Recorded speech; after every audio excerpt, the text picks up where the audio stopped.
Hey, this is Keith with How to Build Your Own Home, and I want to talk about how to seal the transition between your foundation and your framing structure. And there's a lot of products out there, and I just found my own. Yeah, this is not recommended by the company, but works great for me. This here is a decking product material. It's also a product they use for roofing products for sealing crickets and dead valleys and stuff like that. You can use a TPO product for that, but this is a liquid applied product. So what I do is you can see the framing structure down there, and you got the foundation. That is the weakest spot for air filtration. It's also the weakest spot for bugs, wood damage, and water from the outside getting in. That is your weakest spot. You seal that up, and you've solved a major problem. It's actually going to increase your blower door test quite a bit because you're not going to have any leakage underneath that wall structure.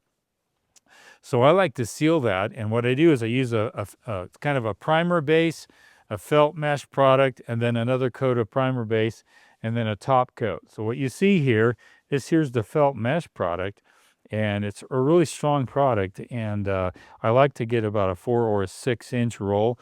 That way you've got at least 2 inches above and 2 inches below, and you put a nice coat of primer base on there, and then you roll that on. It kind of takes 2 people to do this, one person to hold it at the corner and another person to pull it nice and tight, and then smooth that on, making sure you've got at least 2 inches of this on the framing structure, and then a close to 2 inches on the foundation itself.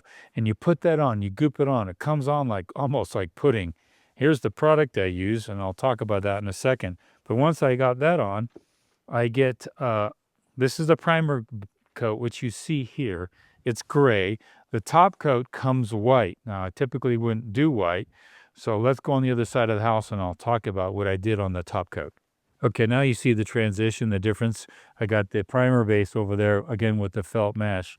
And then I've got the finished color coat, which we actually tinted the same color as the stucco is going to be. The neat thing is that now I can bring that dirt up to about here anywhere. I need about 4 inches per coat, but I can bury that one concrete, but you're not going to really see much of a transition.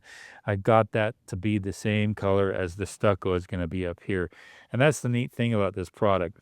First of all, I've got a felt mesh product. It's not going to crack. It's not going to expand.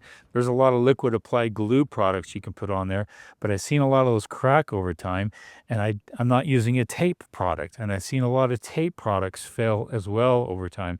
This is a fully applied, liquid applied mesh and a liquid applied primer base with a top coat. It's just like a decking material, nice liquid applied decking material.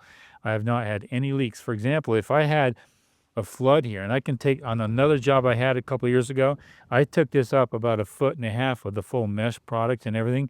In case there is flooding, it's going to come up here. It's not going to get in the house. This is completely impenetrable. It's a full membrane protection on the home. Again, this is a polyglass or a KM coating. It's now, I think, changed its name to polyglass. I just had another bucket of the KM coatings. You can research KM coatings or polyglass, and you can get that at a lot of roofer supply places, especially in the Intermountain West. And check them out. Ask for the mesh product as well, the roll of mesh as well. But this is what I have found is the best application for sealing the transition from your framing to your foundation. The best, and I do this on all my homes.